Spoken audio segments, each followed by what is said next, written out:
Gerist áskrifendur á Samstöðinni og taki þátt í að byggja upp öfluga og róttæka samfélagsumræðu.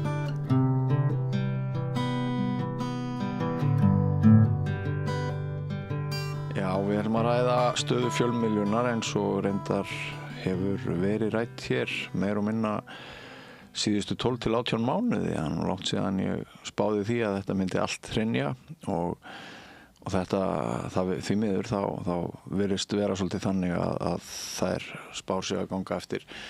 Við höfum núna á síðustu vikum og mánuðum séð uppsagnir hjá flestum fjölmiðlum, held ég. Til dæmis bara við á Samstöðinni, það hætti ein manneskja hjá okkur í sumar, við höfum ekki ráðið í hennar stað. Við heyrðum af uppsögnum blaðamanna á Heimildinni fyrir skemmstu, sama áttu við Mokkan. Ég held að hafi fækkað einn á DVF í sumar. Og svo hefur töluverð athygli vakið það sem að gerast hjá Sýn núna, þar fóru 4 nú mánaðamótin og þar eru kvöldfréttir í hættu og búið að leggja af kvöldfréttir helgar. Og til þess að ræða svona efnislega stöðu fjölmiðla nú stundir og kannski förum við nú út í hugmyndafræðina og svona þjóðfélagsáhrif þegar líður á þáttinn eru komnir hingað 2 vanir blaðamenn. Jón Trausti Reynisson, þú ert hjá Heimildinni, vertu velkominn. Takk fyrir. Ólafur Arnarsson, Eyjunni DVF, velkominn. Takk.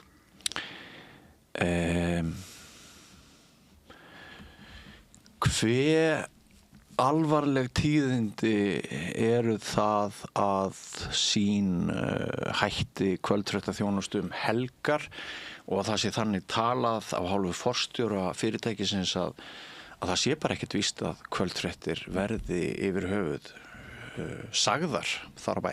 Við byrjum á þér.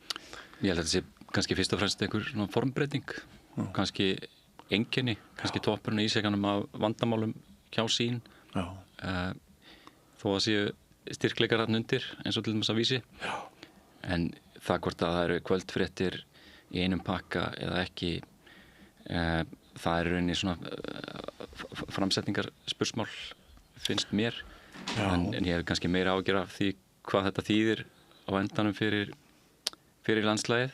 Við erum að sjá hversu mikið RÚV hefur verið að styrkjast eða verið stýrt. Þetta er náttúrulega skattpeningar sem renna í RÚV á sama tíma á einkareknu miðlunir veikjast mjög mikið. Já. Þannig að það er svona halli sem maður hefði helst áhyggjur af. Já. Líður þér ekki eins og að raunveruleg samkeppni hafi verið í þessum sjónvarpsgluggum á kvöldin á milli Stöðvar 2 og Ríkisútvarpsins? Ég man bara eftir því fyrir 20 árum þá var maður að horfa á RÚV-fréttirnar og horfði á Stöð 2-fréttirnar og þetta var mikið til sömu fréttirnar, mikið til gert það sama og auðvitað alveg hræðilega erfið samkeppni fyrir Stöð 2 eða Sýn Plus, hvað við kallum að keppa við ríkið. Já. Og maður sér það bara og með tímanum þá missa þeir líka fólk af því að þetta er rekið á litlu fjármagni, greinilega. Já.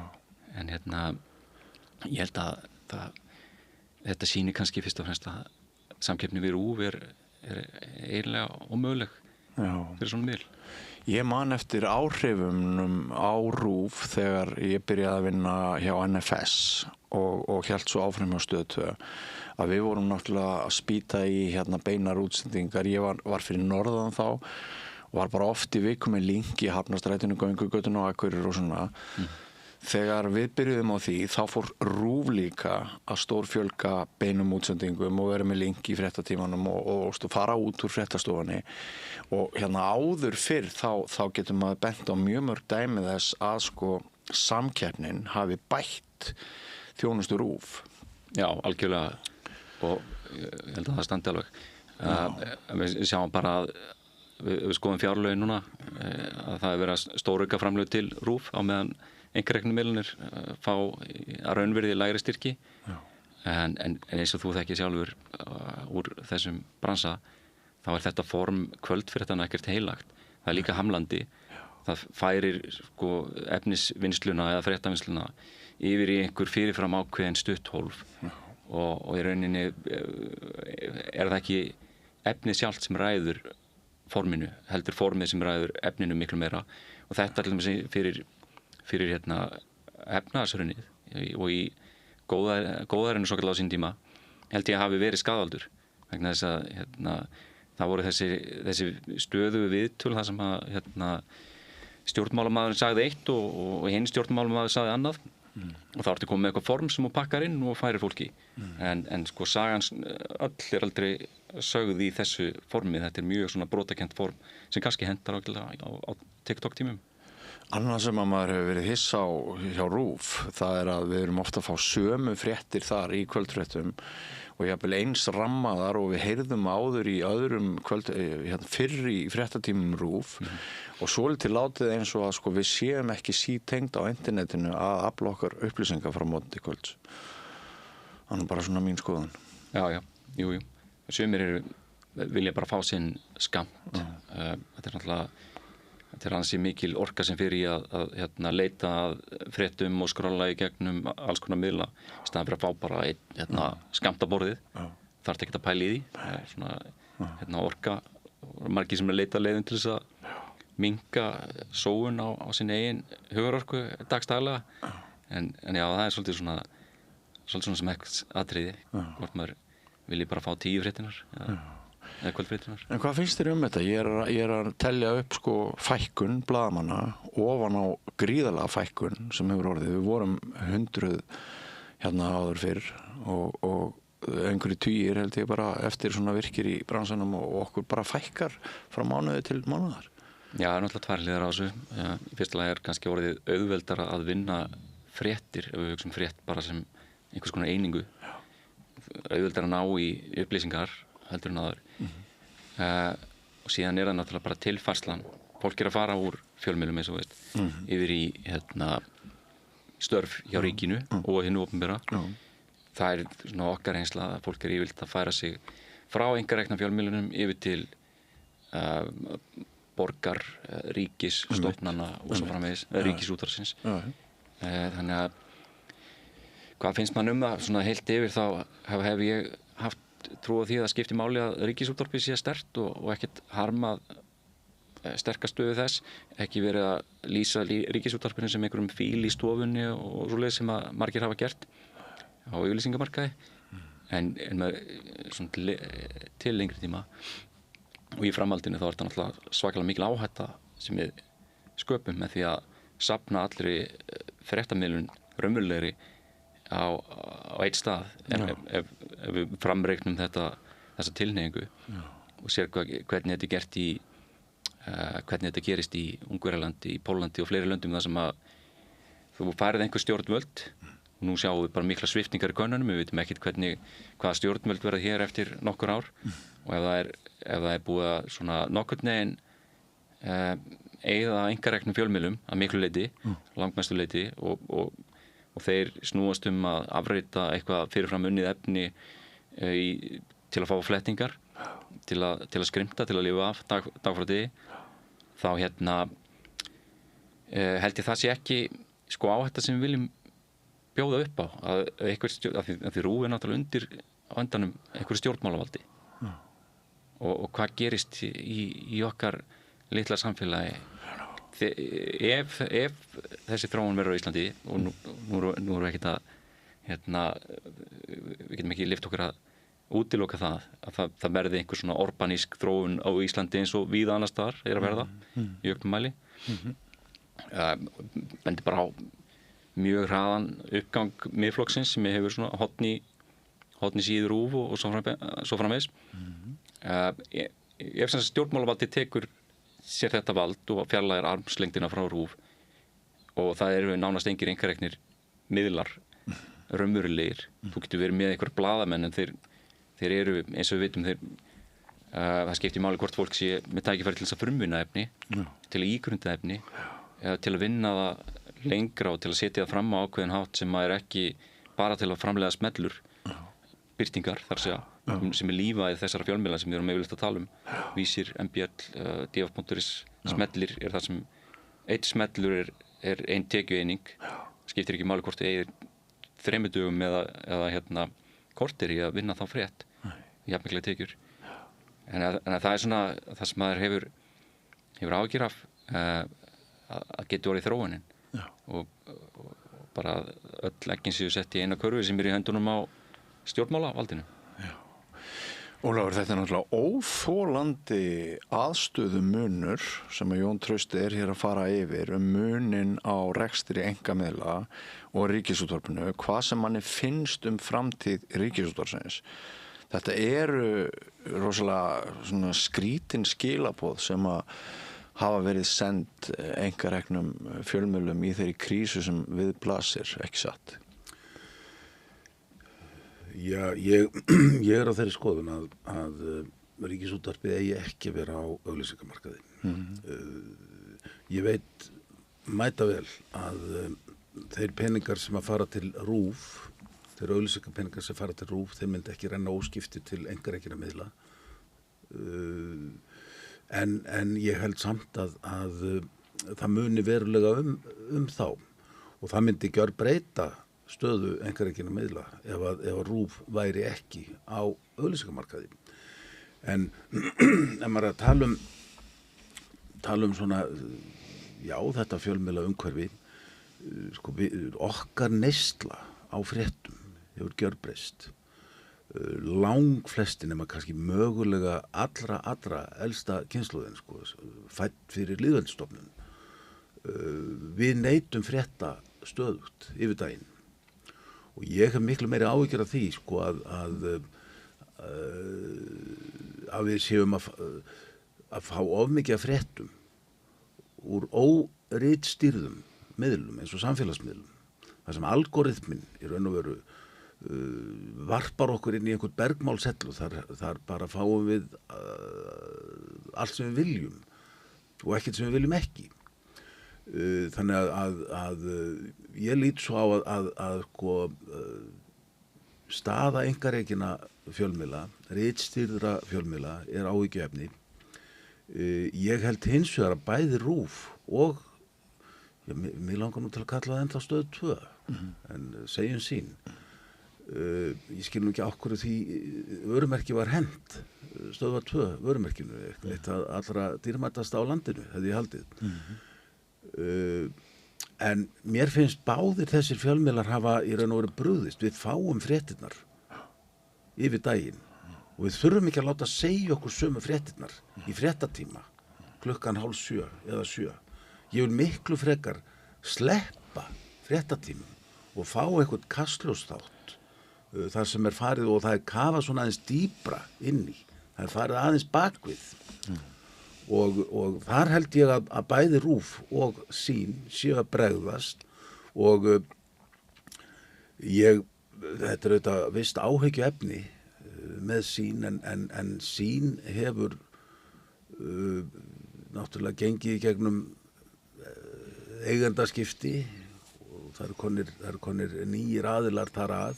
Maður sér náttúrulega mikinn áherslumun í fréttaflutningi Sýn núna bara á síðustu mánuðum. Hvernig? Það eru sömu aðilar að ná tökum á Sýn eða eigum að segja aðilar úr sömu blokk að ná tökum á Sýn og eru með öll tök á Morgunblaðinu. Já, og þetta sést alveg. Hvernig hefur þú séð það? Ég bara sé það bara í fréttaflutningnum. Ég sé það bara í vali viðmælenda. Já. Er verið að dilla útgerðinu umfram það sem var? Já, það er dálítið merkilegt, sko, að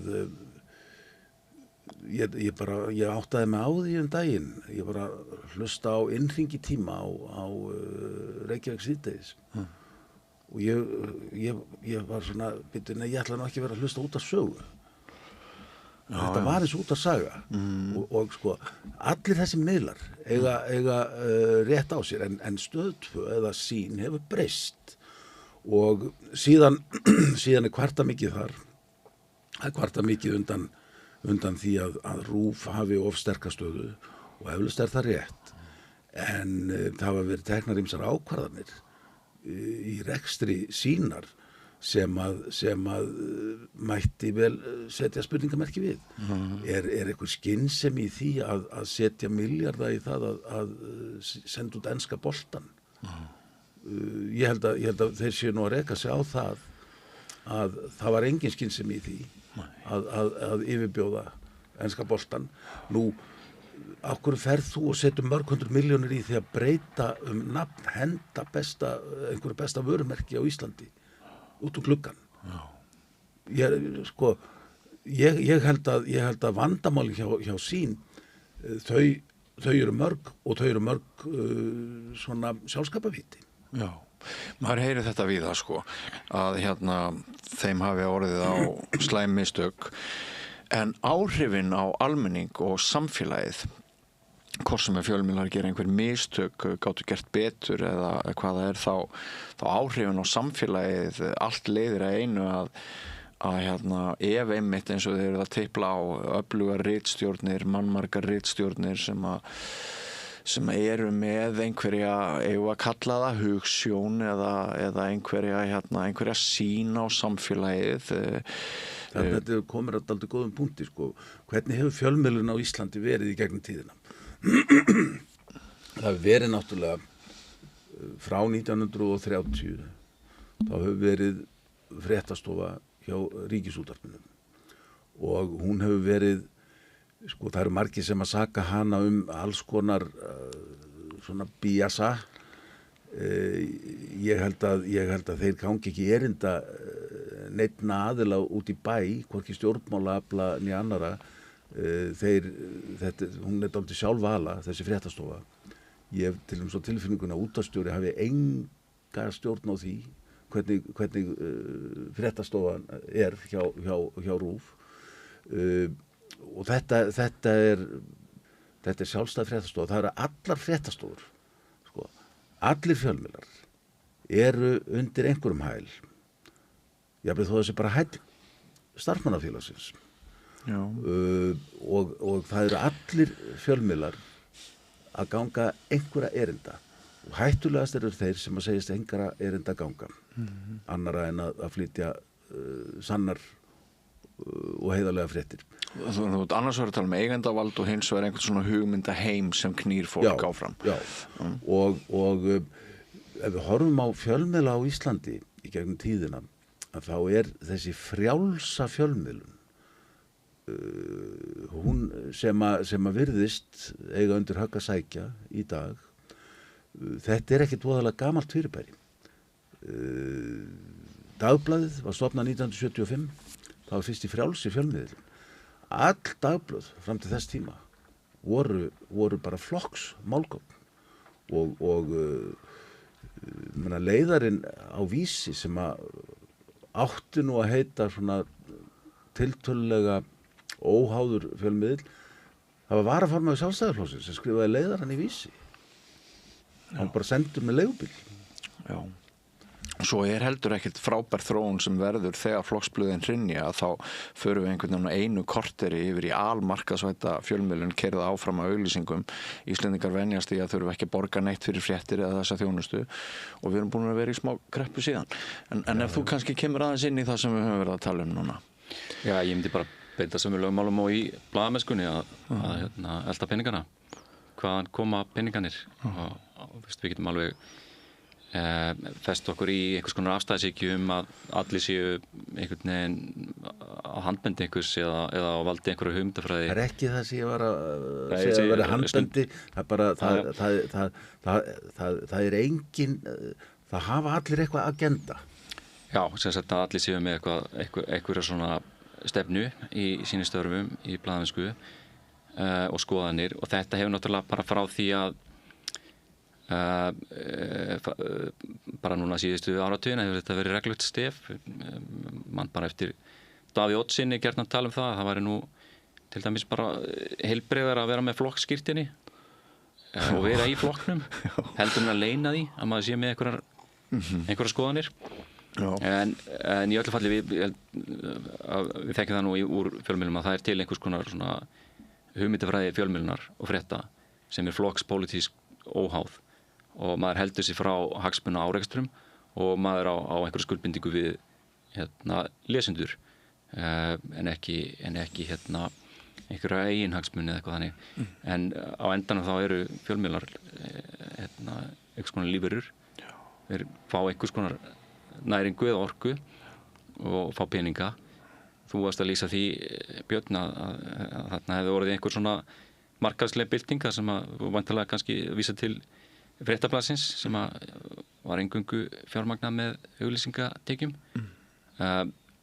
Ólafur, þú varst að lýsa Dagblaðinu og DFF sem var náttúrulega alveg gríðarlega öflugur miðill, sérstaklega á 9. áratugnum í krafti lesenda með fjárframlögum frá lesendum sem sá ástæðu til þess að styðja óháða blaðamennsku og voru vantanlega komin með nóg af þessu sem að Ólafur að lýsa að leiðarar séu skrifaðar í eina stjórnmálaflokka og það sé fólk að taka þátt í stjórnmálum á fullu samlega blaðamennsku sem ennþá að gerast þannig að ég myndi horfa til þess Morgunblaðið er náttúrulega, ég veit ekki hvort þessu vantarlega ennþá stærsta fréttaritstjórn landsins við sem sagt og hópar fólki við stofnuðum fjölmiðlinn Stundina 2015 með hópfjármögnun og við völdum sérstaklega að fara þá leið að lágmarka algjörlega leitni í fjárfesta eða einhverja sterka aðila og láta þetta bara ráðast af því hvort að fólk ákveði að verða áskrifundur eða ekki það tókst að byggja þau upp og náttúrulega kannski ekki með sjálfbara hætti það var kannski að vinna meira heldur en er hollt fyrir mann og svo framvegis en á þessum 10 árum frá því að við stofnum Stundina sem núna er heimildin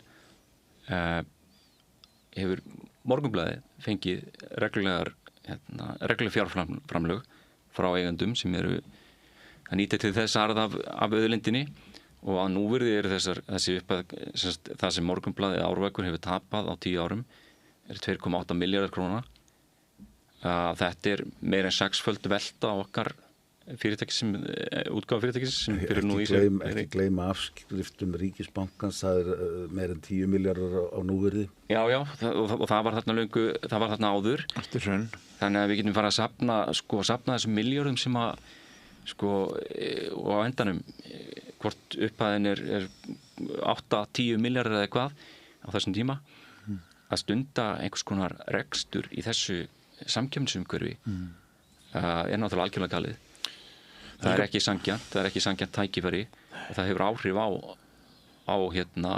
alla eins og bara samkeppnislög eru ætluð til þess að hindra þannig að við fylgjum peningunum þá fáum við einhvers konar svar og ég held að þetta sé heilbrigðasta nálgunin að bara eins og við séð út í heimi styrkir frá almenningi eða áskriftir frá almenningi og það er líka heilbrigðara fyrir efnisvinnsluna sjálfa þannig að þú sért ekki með innbyggðan hvata til þess að eiga sem allra minnstri orku í að búa til efni til þess að og leggja þeir sérstaklega fram að fá fólk til þess að smella nú er orð ársins í Breitlandi reitsbeit eða svona bræðibeita eða reiðibeita bræðibeita er náttúrulega betra orð sem er náttúrulega þetta að það er bara verið þetta er mekanismi sem tvístrar einhvern veginn vitund fólk er að verða hálfveikt af þessu og fjölmiðlar þurfa að vera einhvern veginn svona ákveð ansvar við þessu en ekki vinna eftir sömu lögmálum hér hefur verið farið yfir þá fyrirgreiðslu sem Morgunblaðið hefur notið úr ríkissjóði eða hálfu útgerðarmanna en Morgunblaðið er eina dagblaðið sem er gefið út á Íslandi og manni er sagt að ekkert annað Evrópuland sé bara með 1 dagblað Sýrland er með, reyndir ekki Evrópu en er með 1 dagblað Já, Sýrland er líka með ákveð stjórnarfar og Malta er með 4 blöð og vildu við frekar búa í samfélagi þar sem að væri engin mokki, ekkert einasta dagblað Ég er reyndar á þeirri skoðun að blöð, svona pappísvöndull, þau eru á útleið og það þarf ekki endilega þýða einhver endalok einhvers þó að hætta að koma út prentað dagblað. Það er ekki eini mælikvarðinn á heilbrigði fjölmiðlunar. Hitt er annað mál að það kom mér verulega á óvart að Samkeppniseftirlitið skyldi láta það óatalið eftir að Torg fór í gjaldþrot útgáfufélag Fréttablaðsins að Árvakur fengi að kaupa prentsmiðjuna til þess að hendinni. Til að hindra aðra. Bara til að stoppa aðra. Kaupa prentsmiðjuna á hendinni og skemma í rauninni fyrir möguleikanum á því að halda einhverju samkeppni. Beint skemmdarverk. Eiga síðan allt, dreifingafyrirtæki, nánast allt. Dreifingafyrirtæki, eina dabla dreifingafyrirtæki. Þannig að þetta er samkeppni. Það er enda millusteinnum þeirra háls núna. Þetta var samstarfsverkefni Fréttablaðsins og Morgunblaðsins og Fréttablaðið, það má segja að Fréttablaðið hafi lengi vel niðurgreitt dreifingu Morgunblaðsins og mér alltaf minnistætt þegar að á árinu 2022 þá var mikið tap á Morgunblaðinu. Fréttablaðið hætti dreifingarsamstarfinu áramótin 23 og fór í gjaldþrot síðan mánaðamótin mars-apríl 23 þegar að Haraldur Jóhannesson, framkvæmdastjóri Árvakurs, kom og kenndi gjaldþroti Fréttablaðsins á árinu 23 taprekstur Morgunblaðsins 22. Málið er að þetta er náttúrulega erfitt land, Ísland. Við sjáum bara vandræðin hjá póstinum og hvernig pósturinn er að höggva í einkarekin fyrirtæki með því að vera með í samkeppni, niðurgreiddri samkeppni að því virðist við einkarekin fyrirtæki og er þannig að í raun og veru að taka súrefnið af einkafyrirtækjum sem er að reyna að veita þjónustu við Suðurlandið. Þetta dreifingafyrirtæki sem að Morgunblaðið er með núna, þetta er ægileg peningahít. Já. Ég er á þeirri skoðun. Ég ætla ekki að vera að segja hvort það sé gott eða vont. Ég held að prentmiðlarnir muni hverfa. Við munum bara vera með þetta í spjaldtölvunum okkar. Þetta er bara form svo sem, skiptir ekki öll máli á hvað formi, en það getur verið einhver markmið með því að viðhalda þessi formi, einhver áþreifanlega. En ég átta mig á því að verðmætin í pappírnum hjá Morgunblaðinu er það að auglýsendur, þeir vilja frekar auglýsa á pappír en á skjá.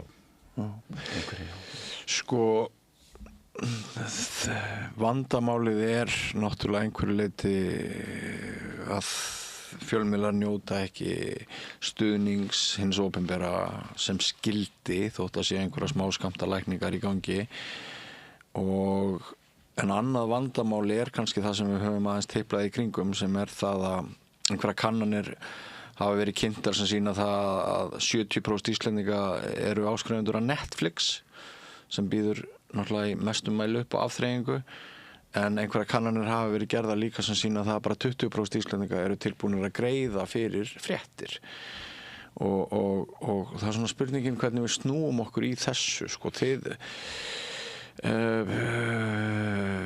erum við bara svona á leið í einhverja heimsku við höfum minni áhuga á samfélagsmálefnum sem kosta tíma og orku og gagnrýna hugsun er þetta eina afleiðing algoritmana eins og hér hefur verið tiplað á að við erum komin í búblur og nennum ekki kynna okkur hinna hliðina og viljum bara líta undan spila á fyluna á meðan eða strengja hljóðferðið á meðan róm brennur eða að hve miklu leyti er þetta ábyrgð einstaklingana, stjórnvalda, fjölmiðlana sjálfra og svo framvegis að reyna að halda úti góðu samfélagi og upplýstu. Ég held að í fyrsta lagi þá snýst þetta svolítið skilgreininguna á fréttum. Hvort það sé réttmætt niðurstaða í rauninni. Við höfum gert okkar eigin kannanir sem sýna það þó svo að fólk sé ekki tilbúið til þess að borga fyrir fréttir sem slíkar en það er það nú ansi vítt mengi af einhvers konar efni.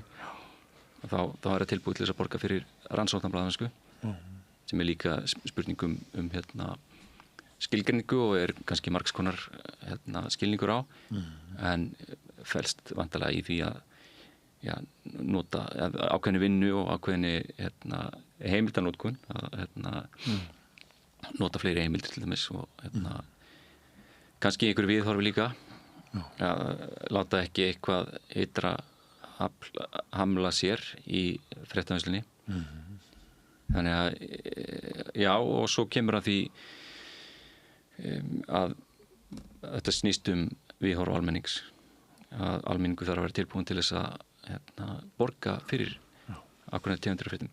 Heldur þú sem að renna nýtt skeið þar? Ég held að það hefur klárlega minnkað eftir því sem fjarlægist efnahagshrunið vilji fólks til þess að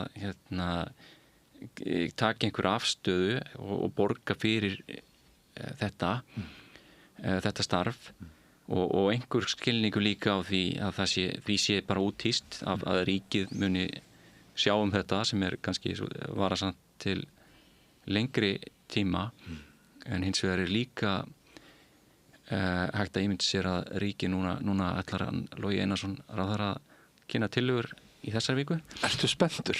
Heldur að komi einhverja kanínur upp úr þeim hatti? Eitthvað lítur að koma. Þetta hefur nú verið í vinslu ekki langan tíma kannski. Jú. Það hefur verið spretthópur. Eitt af því sem þið gætu gert var að færa áskriftir eða styrki til fjölmiðla undir almannaheillalögin.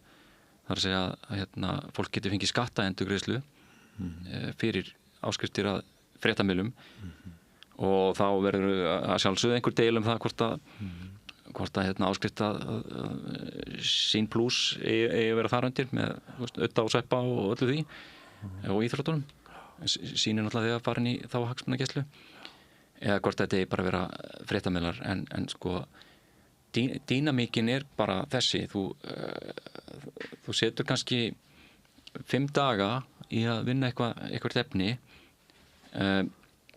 og ef fólk af því að það er þessi afþreyingarmekanismi og ef fólki finnst það áhugavert efnið þá eru hinir miðlarnir hvort sem er deva.is eða vísi.is eða mbl.is búin að vinna sína eigin frétt upp úr efninu og það tekur kannski hálftíma að vinna þá frétt þarf ekki að taka lengri tíma getur verið styttri tími og þú getur bara reikna kostnaðinn af því að vinna í 5 daga versus það að vinna í 20 mínútur eða hálftíma og svo ertu með dreifikerfi sem eru á stóru miðlunum sem eru ólíkt mörgum öðrum löndum þá eru stóru eða þá eru þessir hefðbundu fréttamiðlar þá er að tala Vísi og mbl.is þeir eru afþreyingarmiðlar leið MBL með Smartlandið og Vísir blandar þessu svolítið saman á meðan og svo náttúrulega DVF meiri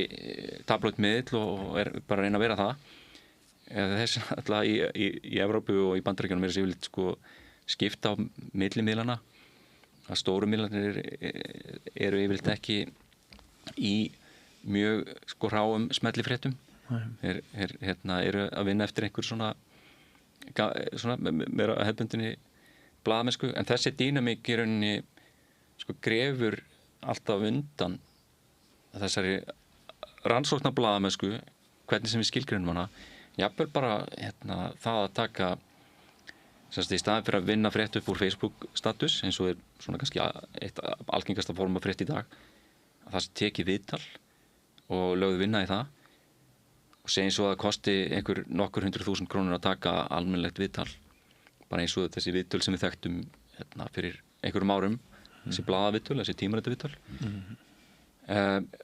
stóru miðlanir og bara við upplýðum þetta nýlega Smartlandið, afritar part af viðtalinu setur einhverja meira kressandi fyrirsögn á það setur kannski hlekk svona neðst það sem að sést ekki mjög vel og bregst hefur ekki við tilmælum eða beinum að gera hlekkin greinilegri og þarna við erum með tilfella sem að við viljum auðvitað fjölmiðlar vitni í aðra fjölmiðla og þú þarft ofta að vitna í fréttir annara en það er alveg eðlismunur á því að gera það og taka einhverja svona afþreyingafrétt sem því að varar ekki neitt þjóðhagslegt mikilvægi eða glæpafréttir eða eitthvað þannig og bara afrita það frá miðli sem varði orkun í að afla vinnar semst að afla efnisins og birta það á stórum miðlunum og þú veist, svona geta fjölmiðlar bara kannibalisera aðra fjölmiðla og komi í veg fyrir að þeir drífist og svo eru dæmi miðlar sem eru hreinlega bara reynir afætum miðlar eins og fréttatíminn og eru þá að birta líka gervigreindarefni daginn birtur frétt sem að var bara lígi frá upp á lenda og myndin var gervigreindarmynd en þessi miðl ef maður skoðar þetta þessum miðlum skengur ágætlega að stækka á Facebook fjölgar fylgjendum og fólk ekki endilega að gera greinamenn á sig svo þetta er áhyggjöfni já, þetta grefur undan hinum miðlunum og já, dreifir og þetta stuðlar að svona upplýsinga óreiðu sko. Vissulega en það er einhvern veginn ekki þessi umræð nú sjaldan tekin sko. En þetta er bara hluti sem fjölþátta vanda eða ógnum fjölmiðla í dag. Já, við erum að sigla inn í tíma finnst mér þar sem að færri blaðamenn halda því fram að þeir séu algjörlega hlutlausir. En það er talað mikilvægi sjálfstæðis fjölmiðla og það er og í vinnubrögðunum, í fæginu blaðamennsku eru ákveðin vinnubrögð sem veita ákveðna vernd gegn fúski.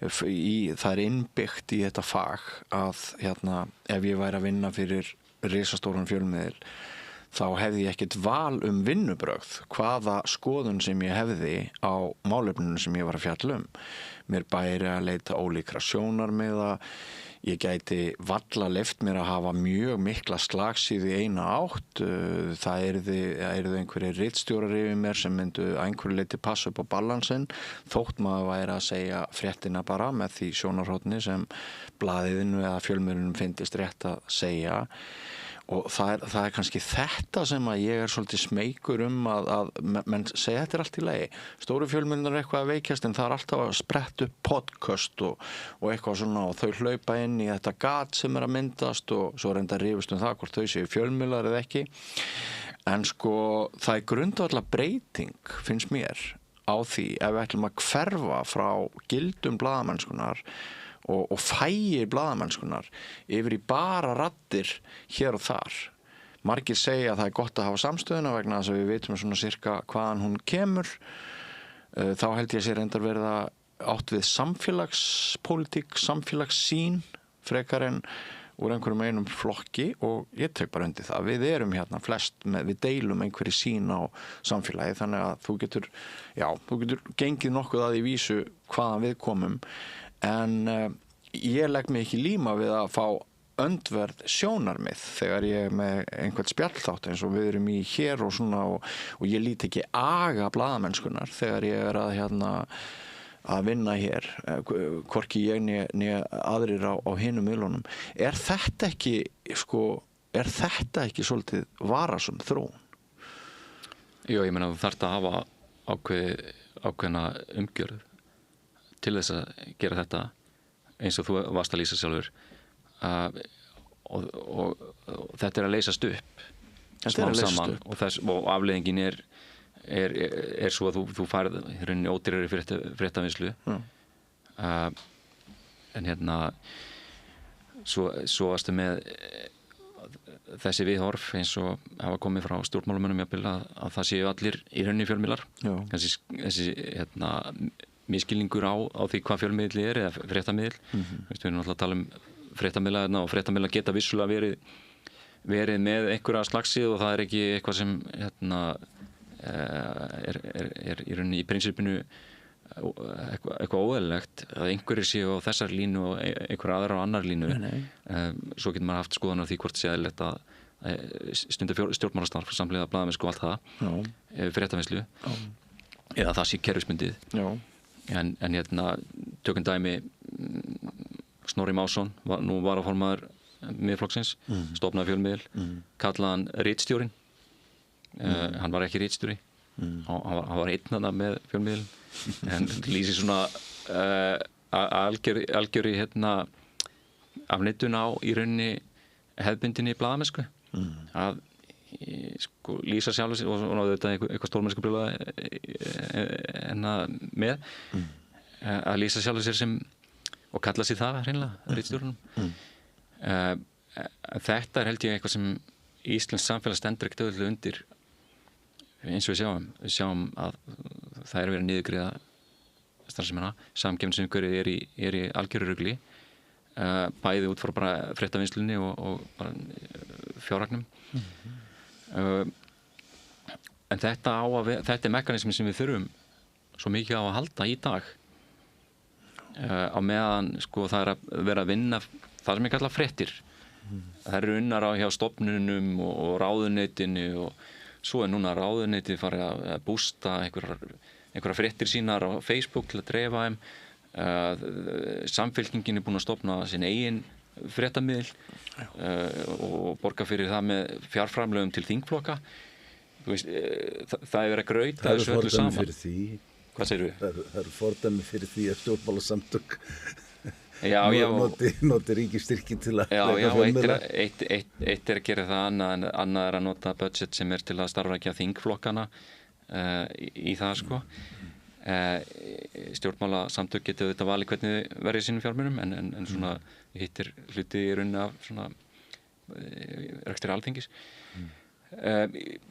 þannig að við komum að því hver er skilgreiningin á frétt, hver er skilgreiningin á blaðamennsku og ritstjórn og ritstjóri, hvað er þetta það er búið að hræra alveg í þessum potti endalaust til þess að þynna þetta og þetta sjá til dæmis í Bandaríkjunum hvað það getur gengið langt en leiðin til þess að sé raunverulegt að byggja upp þessa flóru að rækta lífrænt það sem að sko ritstjórn er og þannig að fólk geti lifa af þessu raunverulega og þetta er ekki bara eitthvað svona þrep í áttina því að verða í þægilegu upplýsingafulltrúastarfi á ríkinu eða komast inn í fara í gegnum einhverja hringkurð og enda í einhverjum fjársterkum fyrirtækjum á endanum það þarf að laga samkeppnisumhverfið til þess að gera það er ekki nóg að henda einhverjum fjárframlögum það þarf að koma í veg fyrir það og spyrja hvort ég var spenntur fyrir því sem Logi var að fara að kynna